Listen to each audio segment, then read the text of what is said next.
Deux droites sont perpendiculaires si elles se coupent en formant un angle droit. Pour le vérifier, nous utilisons une équerre.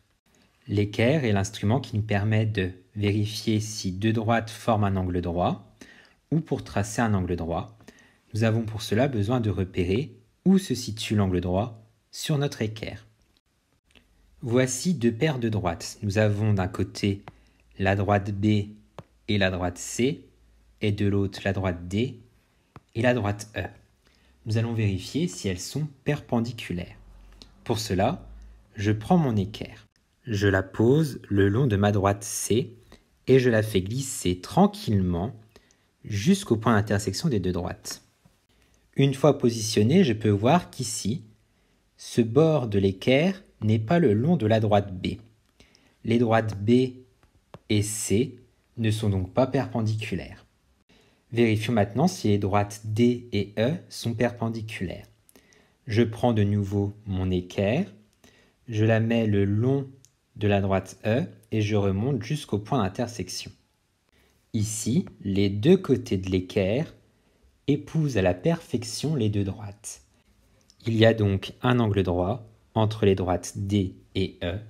Les droites D et E sont perpendiculaires entre elles. Si deux droites, comme les droites G et H, ne se coupent pas sur notre feuille, nous pouvons les prolonger pour vérifier si elles sont perpendiculaires ou non. Je vais pour cela prendre ma règle et prolonger les droites.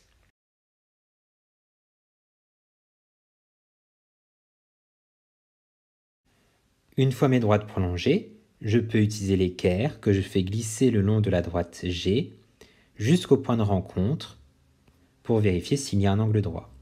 Ici, il y a bien un angle droit entre les deux droites. Elles sont bien perpendiculaires. J'ajoute le signe pour dire qu'il y a un angle droit. Pour tracer une droite perpendiculaire à une autre, on utilise une fois encore l'équerre. Ici, je veux tracer la droite perpendiculaire à D qui passe par le point A. Je vais donc prendre mon équerre, la mettre le long de D et faire glisser jusqu'au point A. Je veux ensuite tracer le long de l'équerre du point A une demi-droite qui est perpendiculaire à la droite D, une demi-droite que je vais pouvoir transformer en droite grâce à la règle.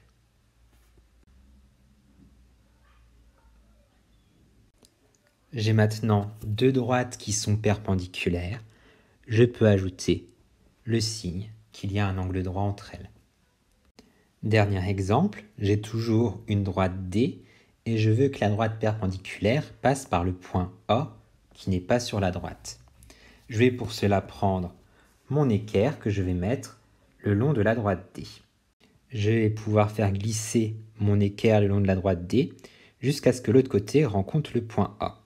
J'ai bien ici l'équerre collé à ma droite D qui a rencontré le point A.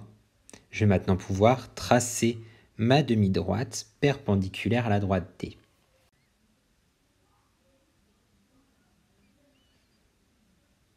À l'aide de ma règle, je vais maintenant pouvoir continuer la droite passant par A et perpendiculaire à D de l'autre côté de D.